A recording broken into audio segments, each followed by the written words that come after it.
Hello, everybody, and welcome to Tuesday Notary Titans. My name is Jen Neitzel. I'm the creator of Marketing for Notaries, and I am joined by the one and only GOAT herself, Miss Laura Biewer with CoachMeLaura. Hey, Laura. Hey, good morning, or actually afternoon, even on Pacific time. I almost said good morning myself when the Damn, it recording. was 15 minutes ago. Where's the day going? We are also supported this week on this call by Matt Miller, the president of the California League of Independent Notaries. Hey, Matt, how are you today? I'm good, Jen. Glad to be here with all of you once again. I'm so jealous. You guys all got together this weekend in California without me. For Jen Cooper, who's normally here supporting the call, for a training session that she did over the weekend. I've heard fantastic things about it. So to everybody that went, I'm so glad you guys had such a fun learning opportunity this weekend. So I just want to tell you hello. If this is your first time on the call, welcome. Thank you so much for being here. And to everybody watching the replay in YouTube land, hi. We are thrilled that you are getting a chance to hang out with us today. This call, Tuesday Notary Titans, is the nation's longest running free coaching program for notaries. If you can imagine a mastermind room full of experienced professionals and curious learners, we're all here to help each other succeed. That's what you are stepping into on this call. TNT is like the play by play of the notary business. We're here live every week to break down the plays, celebrate the wins, and coach you on strategies that keep you moving forward. We do this by answering any questions that you might have for us.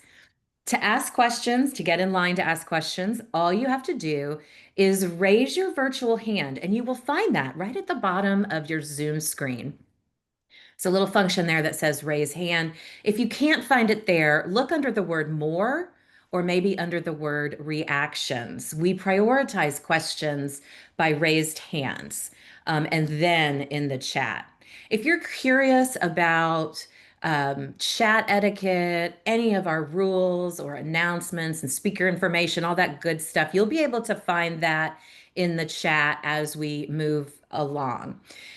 We cannot save that chat for you. However, you can save the chat for you if there's some great information in there that you would like to keep. When you open your chat window, you'll see three little bottoms on the bottom right. Let me open my chat window so I make sure I do that the right way. Right under the last thing that Matt posted, if you want to save the chat, use the three dots at the top or bottom of your chat screen. You'll see three little dots next to the word bubble. And when you hover over it, it says more. And when you click on it, it gives you the opportunity to save that chat. So that's how you guys do that if there's information in there that you want to keep. All right, I'm going to start the way we always do. I'm going to let you guys get in line, start raising those hands to have your questions answered. And I am going to start with announcements. I wrote a book. Yoo-hoo! I know you guys are probably sick of hearing about it by now, but I'm never going to get sick of talking about it. There is the Kindle version and the paperback version. Matt's going to put the links for those in the chat. Matt or Laura is going to put the links for those in the chat for you. Would love for you to check it out. I would love it even more if you would review it for me after you check it out. It's all about the 5 point marketing system. So if you don't have a marketing plan for your business, this is a great book for you to get. In 2026, we have the National Notary Association Conference that is happening in Orlando, Florida. There are payment plans available right now, you guys, if you purchase before November 24th. The full pass is $750, or you can buy workshops only for $600. So as long as you purchase your ticket before November 24th, you can take advantage of the payment plan. It's $195 down, followed by 5 payments of $111 for a total of $750 for that early bird pricing.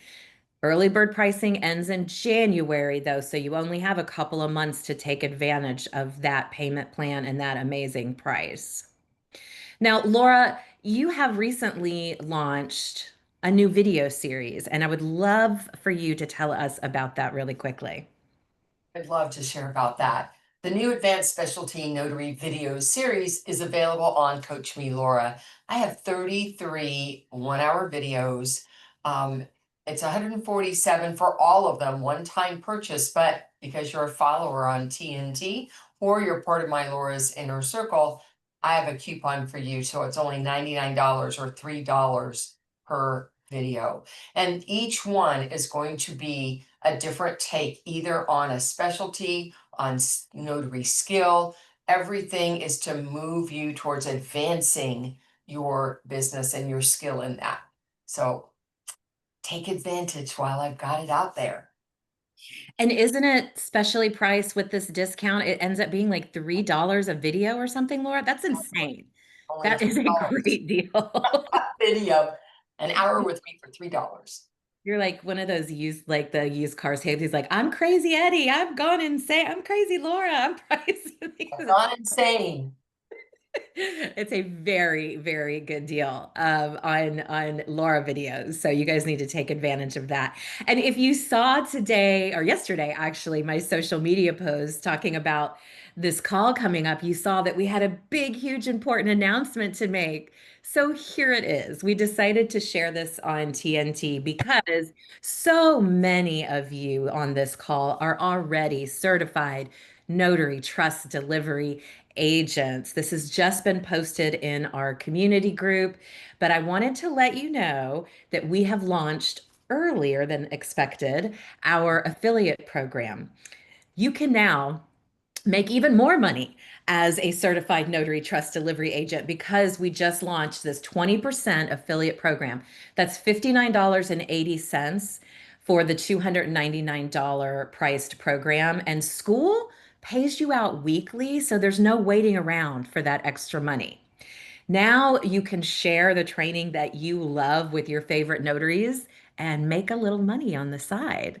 And I'm excited to hear what you guys are going to do with that little extra money. Are we going to reinvest it in our business? What are we going to do with that little extra money? Maybe save it up, take a vacation or something, um, somewhere fun. You'll have to keep us posted on that. Well, Jeanette is showing us how to get those digital hands raised to ask a question. So, Jeanette in Michigan, why don't you kick us off today with your question? Hi, everybody.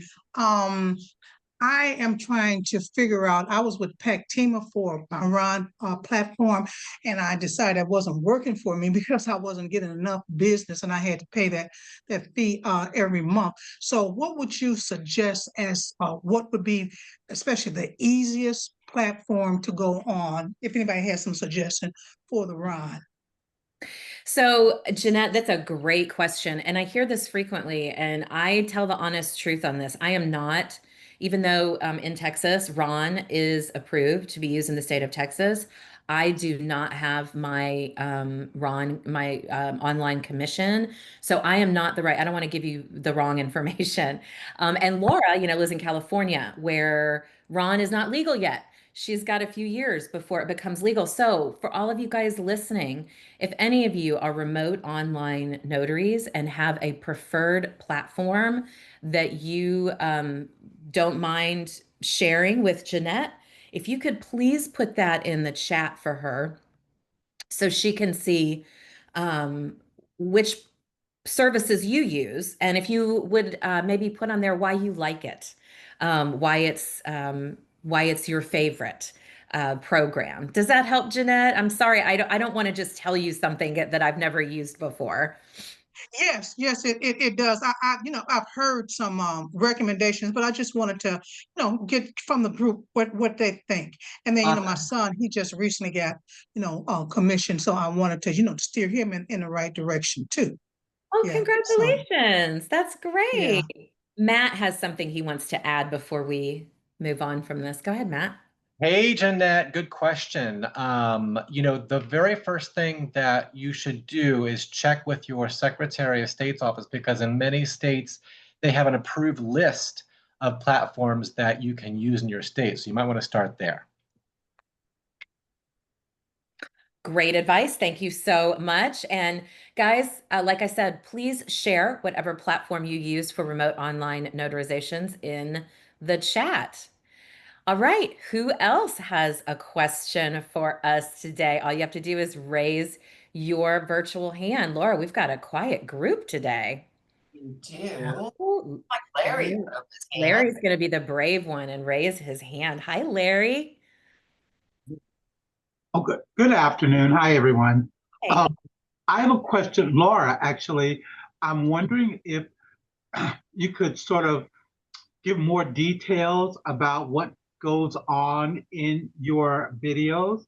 I think I really need to scrape together the money to get some of those videos because I stumbled into a hospital situation just yesterday and it went all kinds of wrong for me. I didn't even get paid for it, even though it was just a simple power of attorney. And I realized that I went in there like treating it like any other notarization, and the lady involved was not in a good condition. In fact, she told me to get out of her room at the end of it, and it just didn't go well for me. I'm thinking, and most of my notarization work has been through agencies and with like loan signings, that sort of thing.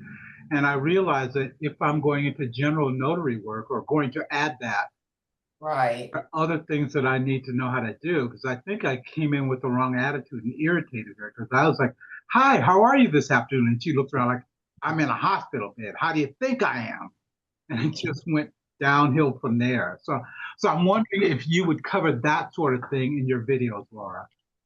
Yeah, actually, one of them in particular is covering that. And I'm just taking a look because actually, if you go to my CoachMeLaura.com, you will find all 33 topics so that you know what's covered. And I'm going to see if I can copy and paste it for you guys in the chat.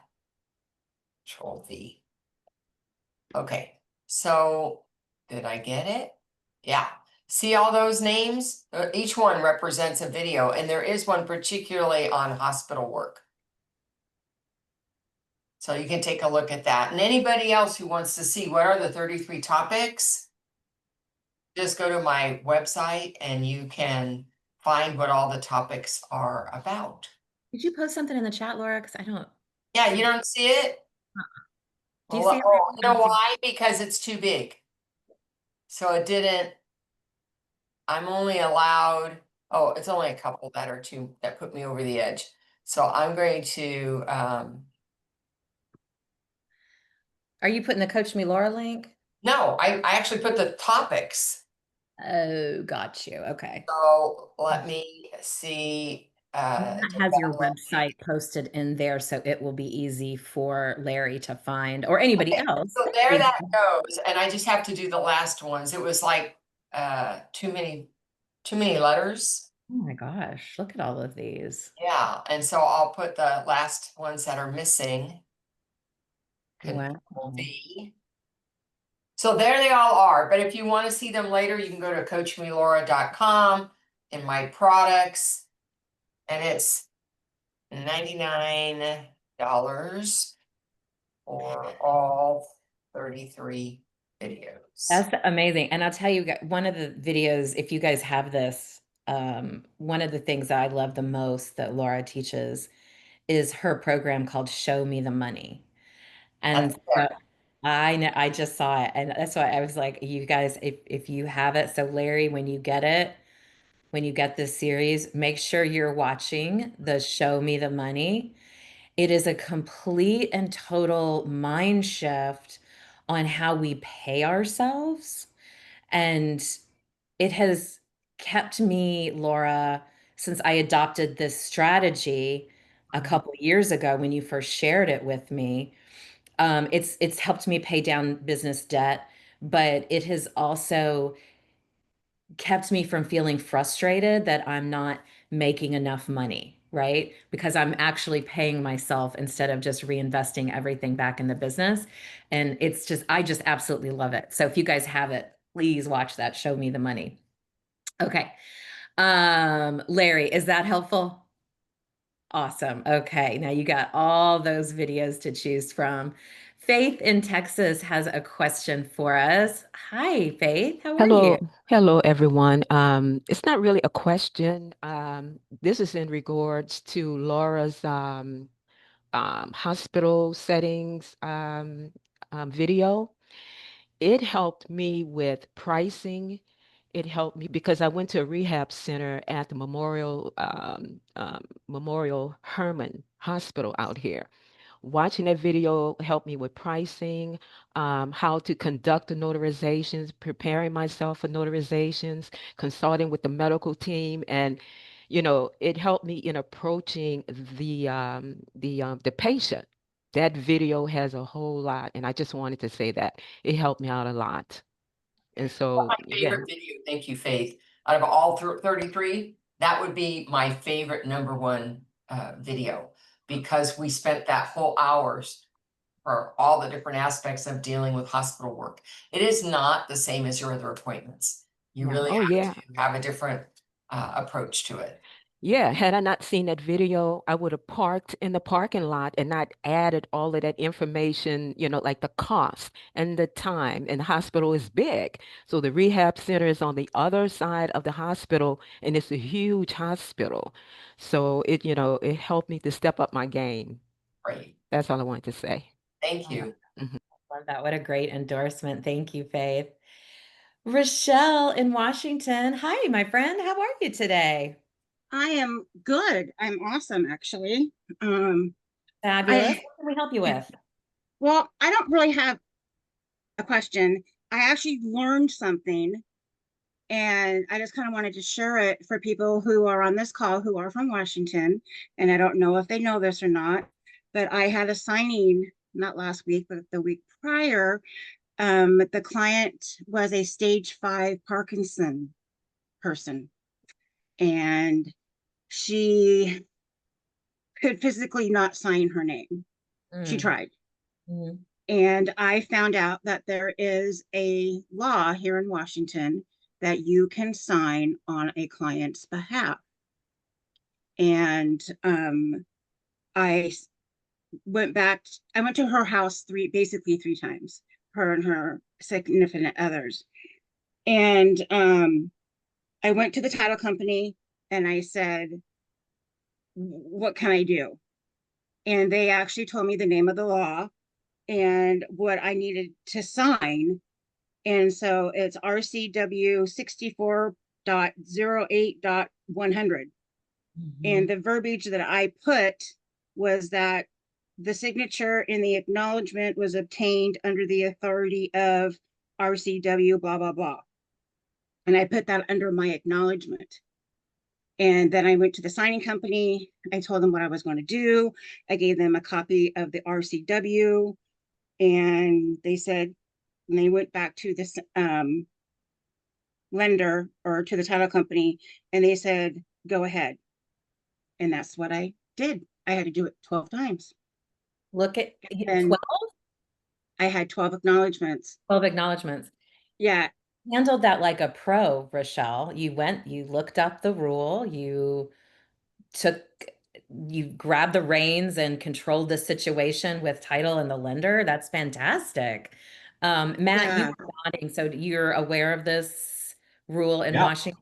Yeah, it's called signature by proxy in I was just going to say, isn't this just signature by proxy? Yeah, but it's Proxy.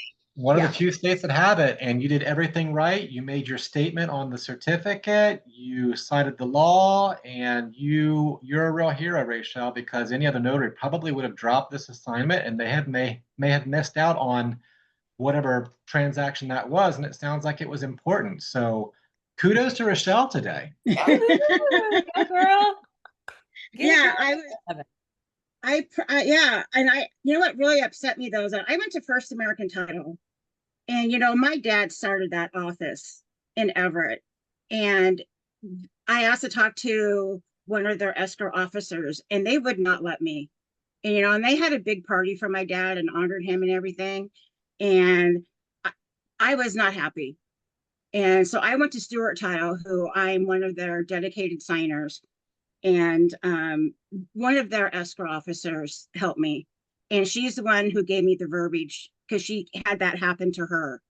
And the escrow manager was in her office, and I went to her and I said, I told her the situation. I told her about First American, and she goes, you know what, Rochelle, the more knowledge you get just makes you a better signer for us.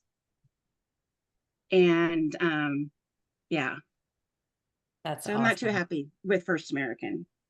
Well, So and Rochelle, that's why I always tell people when it comes to building relationships with title companies, it's like fighting an uphill battle with Fidelity, First American, because they're the largest in the country. Finding title companies that are a little smaller and more regional, they're the ones that really, really need our help, right? So I understand your frustration working with that, a large corporation like that because they are just so strict on their rules and everything. So kudos to you for the way you handled it, and I'm so proud of you. yeah, because I really wanted to help this poor lady because she's there mentally. Yeah, She's just physically. I mean, I went back then because I stopped the signing because I'm like, her signature is just getting worse. So I yeah. stopped it. I called it. I'm like, okay, I'll come back tomorrow. And I called this signing platform, told them what was going on. And they're like, okay. I went back the next day and the signature was worse. And I'm like, okay, I got to figure this out. I'm going to help these poor people.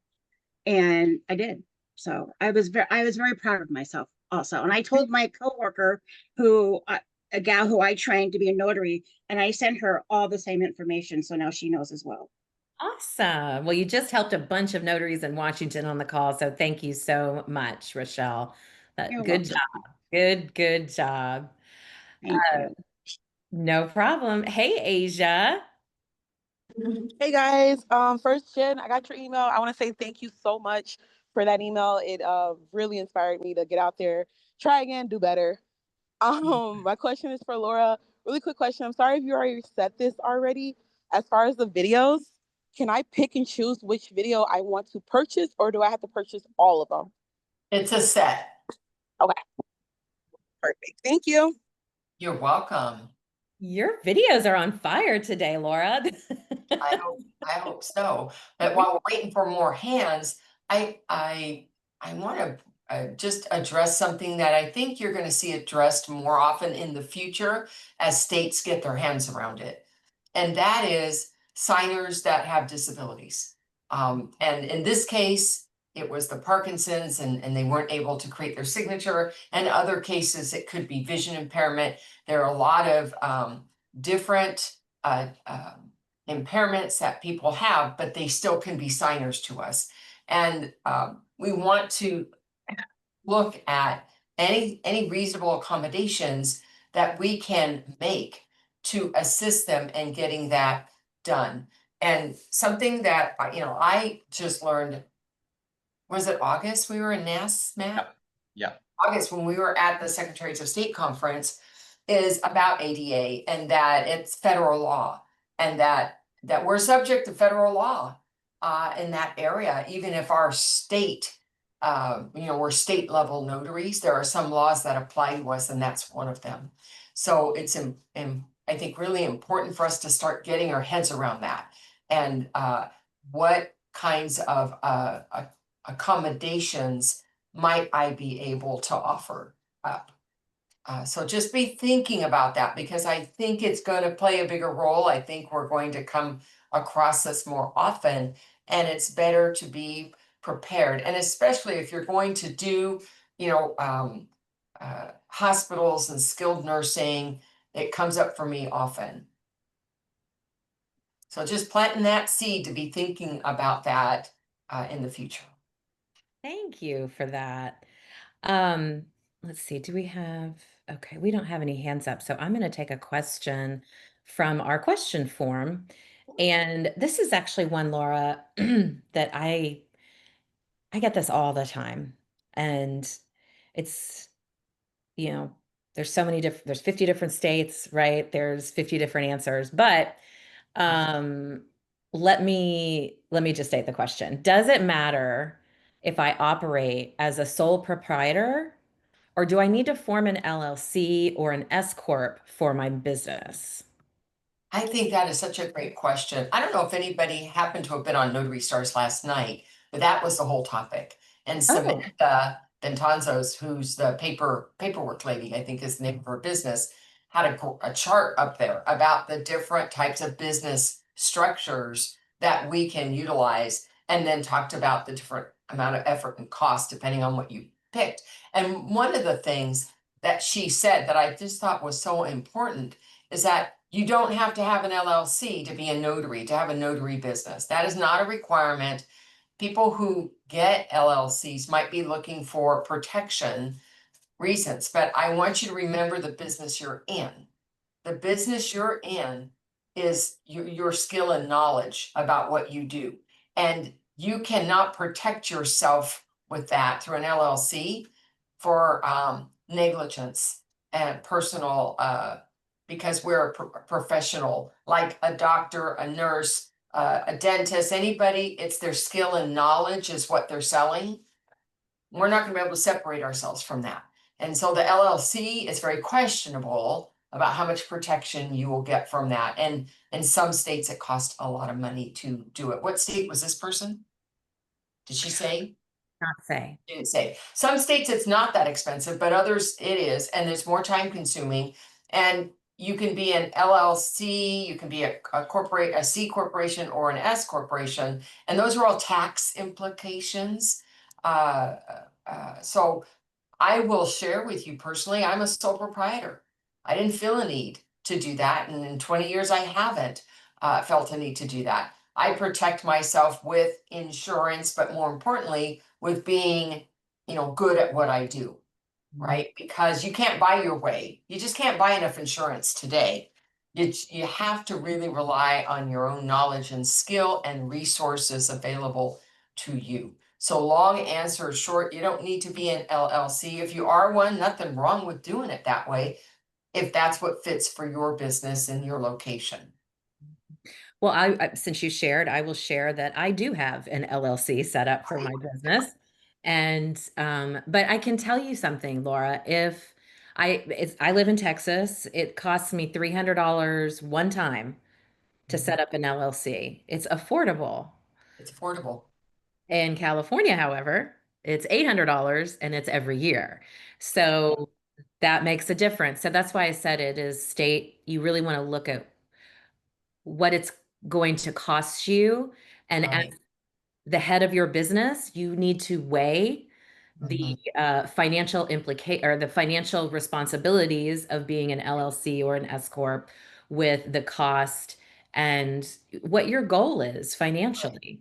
Um, and this is where my go-to answer for this, Laura, is I always tell people to find a tax advisor, not a tax preparer, not a tax preparer, not a bookkeeper that prepares taxes, but find a tax advisor and set up a consultation for 30 minutes or an hour, whatever they have available on their calendar, and ask them these questions because everybody's personal financial situation is different. And Right. what works for me, you can see plainly did not work for Laura, right? So we made different decisions. Both are fine. And yes, Alina, a tax strategist is also a great person to reach out to, a tax um, um, somebody that's going to help you with different strategies to build wealth. And I think part of the reason they had that conversation last night and why it's so timely a question is that, if you're on YouTube and TikTok, you're going to hear a lot of first thing you need to do, start an LLC. And what we're saying is maybe that'll be right for you, but we don't know, and you don't know, and YouTube and TikTok doesn't know. Yeah, You need to find out. yeah, yeah. I mean, you're talking about setting up your business and what you're going to owe in taxes every year, which you can't get out of paying. You got to pay those, right? It's worthy of a conversation so that you don't find yourself in a financial pickle at the end of the year. But that's so funny that they were having the same conversation last night. We are in alignment there, aren't we? I just happen to have been on the call to know. That's great though. Okay, Laura, tell us how we can connect with you outside of this call. Well, I would love to connect with you. All you need to do is book an appointment with my calendar. It is free, 15-minute consult. All you have to do is go to calendly.com forward slash my last name, Biewer, Biewer, for those who are listening to us, not live. And you can have a one-on-one consultation with me. That's quite the deal. For free. That's quite the deal. And then the other way is if you would like Saturday morning coaching, we focus much more on technical skill. That is every Saturday morning at 8 a.m. Pacific time, called Laura's Inner Circle. Matt Miller co-hosts that with me. And if you go to CoachMeLaura.com and on the homepage sign up for it, we will send you a reminder every Friday. Nice. All right, guys, who's got some more questions for us? I know somebody has to have a burning question out there for us. We've just answered everybody's questions, Laura. I have some in my pocket, but I always like to hear what they need to hear. What is it that you're wanting to hear about? Because I can go on about all kinds of stuff and then it doesn't apply to you. So to apply to you. Oh, Anita's gonna be brave today. She's got her hand up. Hey, Anita, how you doing? Good, thank you. How are you all? Good. What can we do for you? I actually have, it's not really a question, it's more like I need a confirmation. Okay. The other day I witnessed a notarization and where they put the ID shown, which maybe I'm the one that, I'm not saying that she was incorrect. I just want confirmation if maybe either way it can be done. I normally put the ID number where they put the ID they showed. And this individual just put FLDL for Florida driver's license. Are they both correct? Am I incorrect? I just want to know. What does your Secretary of State say? But what's your state? I missed Florida. that. Florida. Okay. I have to go back and confirm the exact answer. Okay. I would caution putting in any kind of identifying number. I see these certificates occasionally, and I've never put the number. I just put the type of ID, like CA driver license or FL driver license, or right. That's what she did. U.S. passport. But I would be very hesitant to put any kind of personal identifying information on that certificate, because we don't know if that certificate is going to be publicly filed or not, right? So we want to protect the privacy of the signer wherever we can. Okay, that's what I want. I mean, I liked her style better than mine, to be honest. And I just wanted confirmation before I started to do it. Okay, perfect. Thank you. You got it, Anita. Thank you. I just want to confirm that everybody is hearing the same thing. We're talking about ID in two different places. Yep. One is in the journal and the other one is on the certificate. And on the certificate, you would just identify what kind of ID it was with no other kinds of numbers with it. In your journal, unless you're in a state that says don't do it, you would put more information about that ID in your journal. So I just want to make sure everybody heard there were two different things that can be happening with ID. Really great question. Yeah, that's a great question. Thank you for that, Anita. And Joanne in Washington, what can we do for you today? Oh, I had to mute. I know I have questions. I just need to write them down during the week because I forget. But that triggered. And maybe this is, I don't know, Matt, Laura, whoever does apostille. So in regards to that, in terms of putting numbers, and if it's like a POA that's going overseas and the receiving party, they're particular with their information, and the client is saying that the receiving agency wants their passport number in the certificate? Is that something that I've never seen it required in the certificate. However, I've often seen it required in the body of the document. And remember, the document is their business. Their business. They don't care. Okay, well, he was gonna create, because clients can create their certificate to add to their And if it's going to be document. apostilled, you wouldn't add any additional information to your certificate because it'll be rejected for apostille. Okay, well then I guess I'll let them But know they can that. put it in the body of their document wherever they'd like. That's fine. Yeah, But your certificate is your business. gotcha. Okay, thank you. You're welcome. Another good question, Joanne. You need to get a little notebook and carry it around with you so you can write your TNT questions down. Just send yourself an email, then you'll remember. Oh, there you go. That's gonna be a lot. Okay, but thank you for that too. Have great questions. That's what a business owner needs. One more thing to do, right? Thanks, Joanne. Jeanette, you have another question for us? Yeah, I just wanted to chime in on that ID piece that they were talking about. Yeah. Now, Michigan does not require a journal, even though I do keep a journal. And Smart. I don't, I just put down Michigan ID and I put down expiration and issue date. That's all. I don't put any other, information. Of course, I have the name and address already on there. Now, saying that on my AMROC, Ron, they do require me to put in the numbers of the person's driver's license. But that's something I have to do with That's them. in your journal, right? Where, Jeanette, do No. they require it? Pardon me? Where do they require the numbers? When I'm doing the AMROC on my verification of ID, there's a form in there that I have to fill out. Yes. That, I have to put in that number. And that's But I okay. don't keep You're not talking I don't about keep the journal. You're talking about a form that is one of the documents. Correct. Correct? Correct. Yes.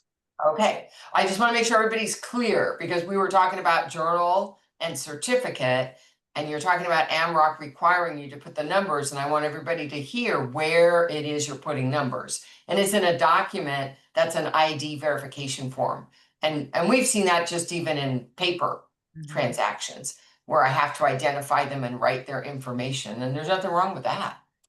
Sounds like the Patriot Act, for example. Very similar. Yeah.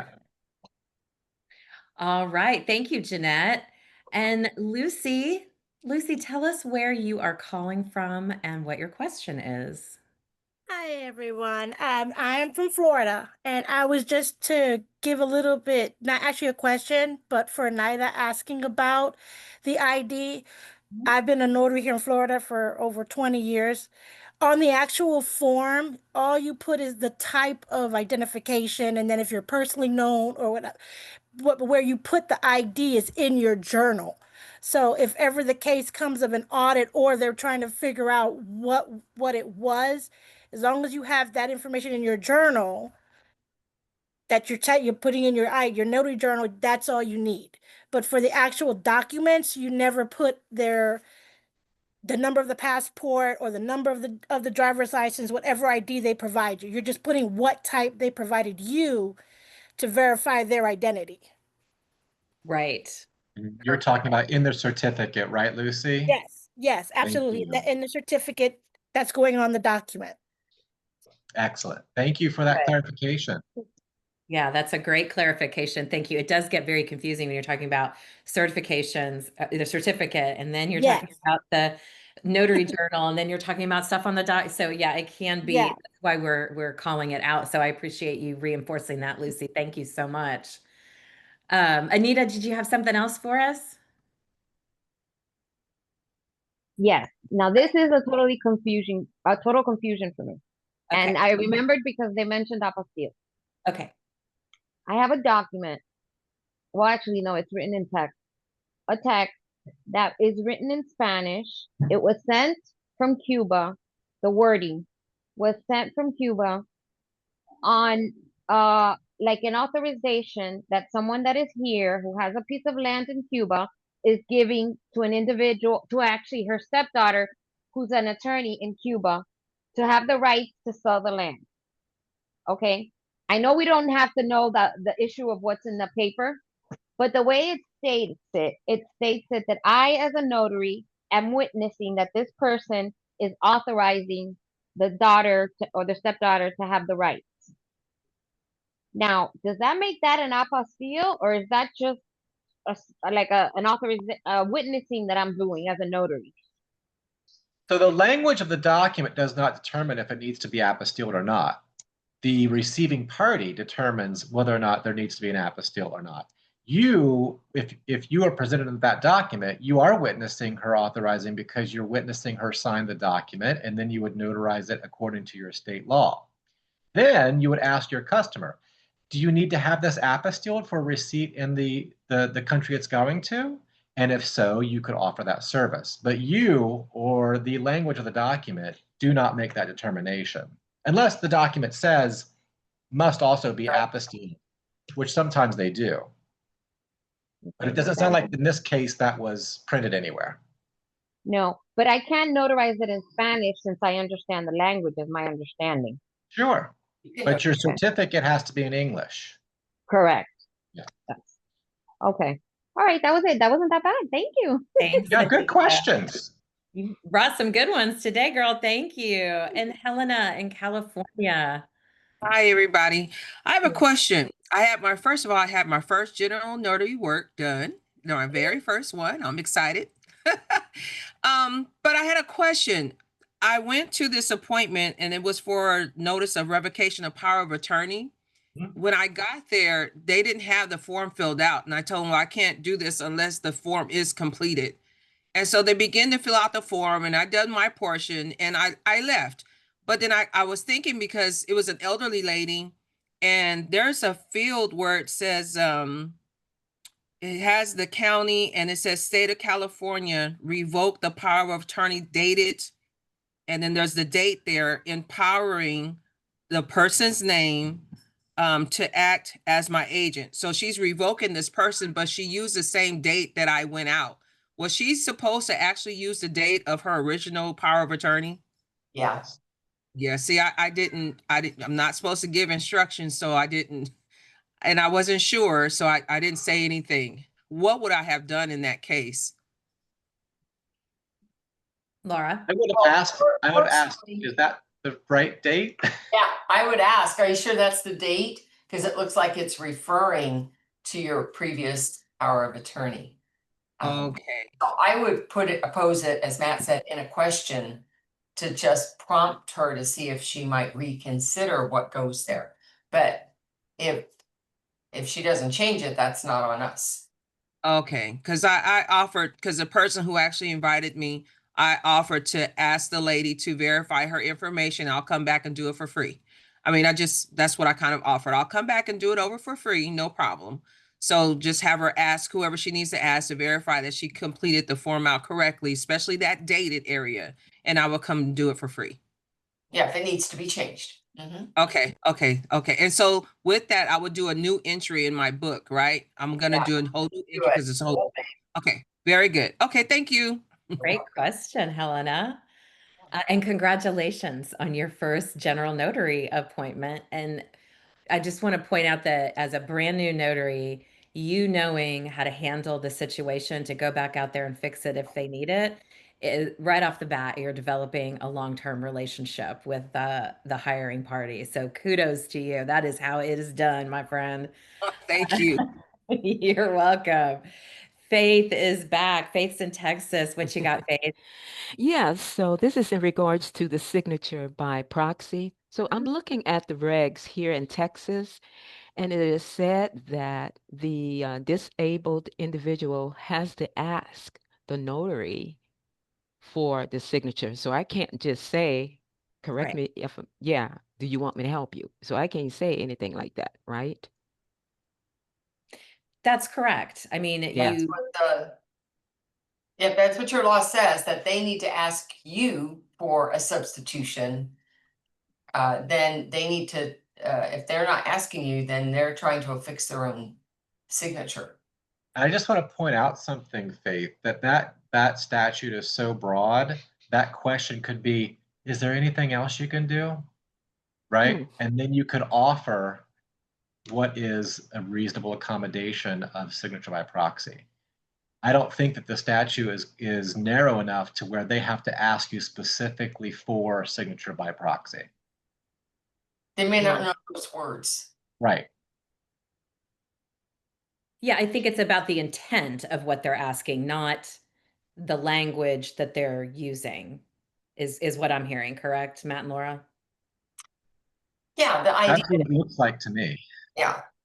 Okay, can you repeat that again? So you're saying. So your statute says that, you know, they have to ask you for assistance, right? Right.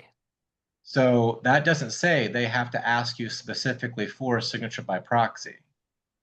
So if I were to ask you, Faith, after I've determined that I can't sign my name and I can't even make a mark for signature by mark, and I say, Faith, is there anything else you can do? Then I think that you could offer signature by mark. Okay. Okay, cool. Does that clear Thank that you. up for you, Faith? It did. It did. Thank you. You got it. Another great question. And Rochelle, what you got for us? I just wanted to state that in our law up here on what I did, it did state that she had to give me permission to say, yes, you can sign my name. I just wanted those Washingtonians to know that, yes, he said, yes, you can sign my name on my behalf. And that's what I did, because I signed her name and then I said, by R.L. Bloom, because that's what my stamp says. And then, yeah, on her behalf. But she had to give me permission. Yeah. Oh, yeah. Yeah. You can't, I mean, you have to, right? Otherwise, yeah, people, so nefarious people could do terrible things with that, you know? Right. Thank you for. I'm sorry, Jen, just know that signature by mark procedure is different in every state that has it, and there isn't a lot of states that have it. And sometimes some of them allow the notary to be that substitute person for them, but most of them have an independent third party who's going to be that signer. And some require 2 witnesses, some require 1 witness. So make sure that you find that out before you're stuck in that position. Make sure you know what your law says. Do I have that accommodation? Is it laid out procedurally for me? How the signature is going to be affixed and by who, and does it need to be witnessed? And what's the wording that would go underneath it that indicates it's complying with whatever statute allowed them to do it? So all of those things you want to know before you're actually stuck in that position. Yeah, great advice. As always, thank you, Laura. Well, I just kind of had an idea, Laura. Since everybody's being kind of quiet today on the questions, except our faithful few that keep coming up and asking us. What if we shared some wins? Because we had such a fun time when we did that. We have about 10 minutes left of the call. And Liz, do you have a win or do you have a question you want to ask? I'm sorry, I'm always late to the party. I'm sitting here listening, and I debated on asking this because I feel like it's so elementary. So I'm brand new, just got my commission. Congratulations. And thank you. Congratulations. Yes, and I'm Laura, I talked to you last week, so I don't know if you remember, but I've been studying my notary laws, per your, suggestion. Today I am practicing printing. I have my printer, and I'm trying to figure out, I've heard different things that we need to download a software to print documents in the right sizes. Is that true, or am I misunderstanding? Like Abode or Adobe? Is Abode Adobe? Well, that's just Adobe for it doesn't matter the size, Adobe software. But you have to have Adobe Reader, I think, in order for your computer to be able to open and read what the documents are that you received. I have a dual trade printer and the printer recognizes whether it's letter or legal. And I have to just a little box on my print screen that says automatically pick the size so that the printer knows that one's letter or this one's legal. And I did not have any extra software for that. That was part of the having a 2-tray printer. Okay, so I do. I have the Brothers LaserJet, I think, dual tray. I got it used from another notary that retired.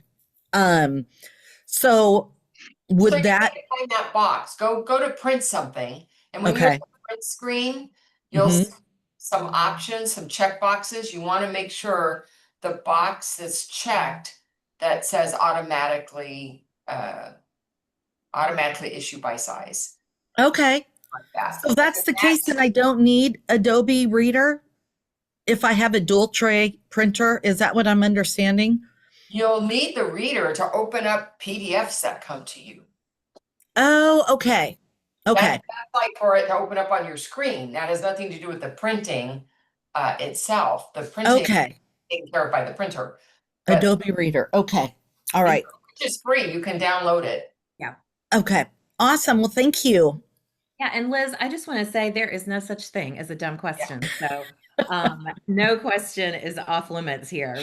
That's why we're here, whether we're talking about your favorite pen or printer or anything else in between. That's what we are here for. And congratulations on getting your commission. That's very exciting. Well, thank you. I'm excited to get going.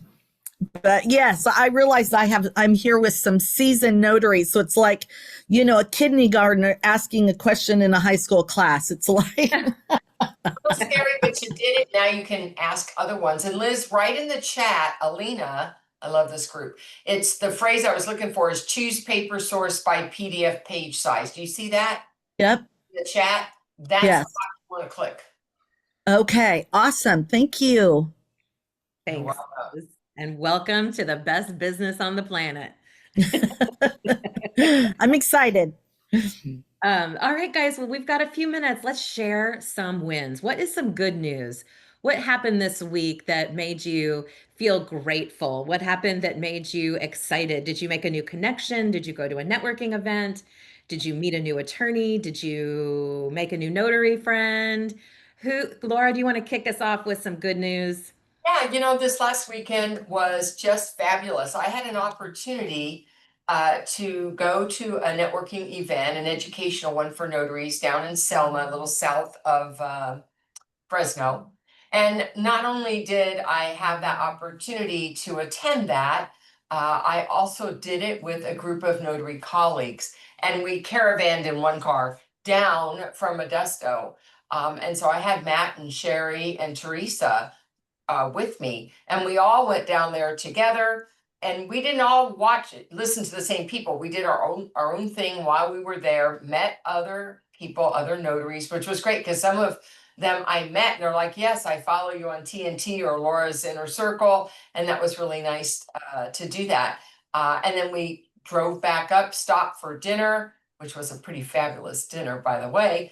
And it was just it was a way to build our relationships as colleagues, but also just as friends, just socially.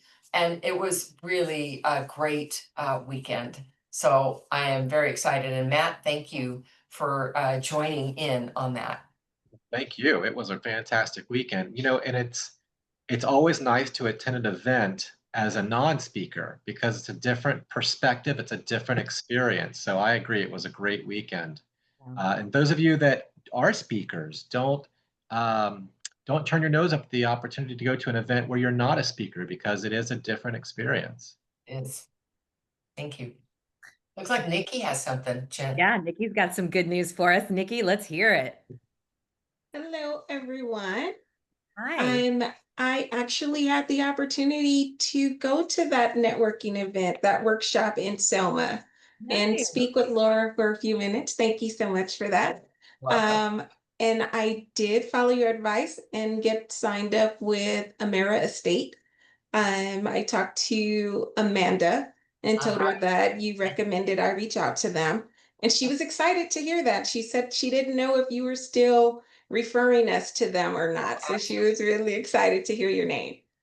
So that was really good for me. And I attended another event on Sunday after I made it back to Lancaster from Selma for another group in Downey, and met a couple of tax professionals and everything there, and some other connections with some more notaries.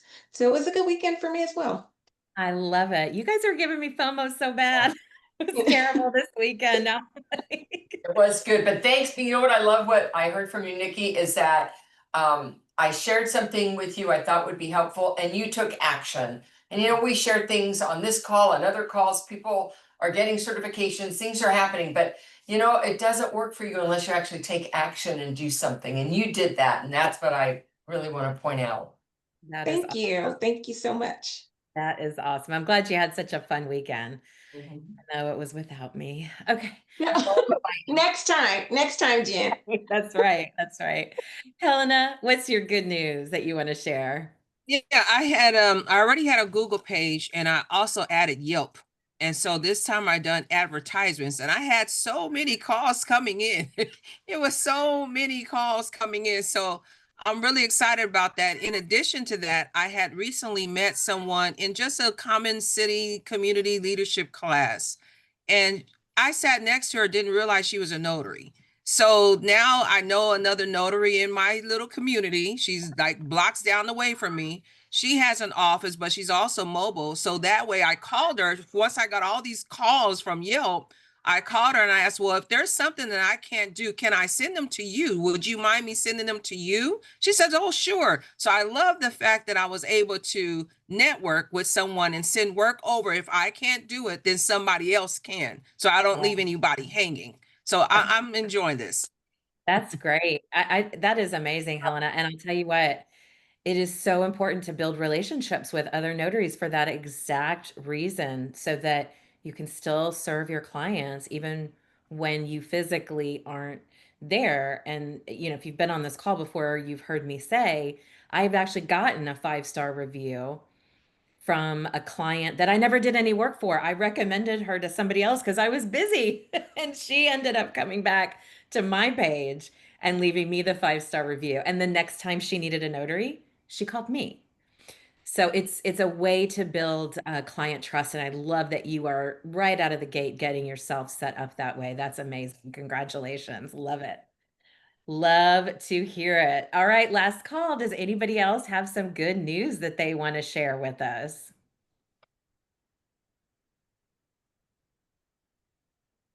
All right, guys, we are going to wrap this up today then. I want to remind you that we have switched up the survey right after this call. So if you wouldn't mind, right when we hang up here, there's going to be a little survey that pops up. Please just it's less than 5 minutes.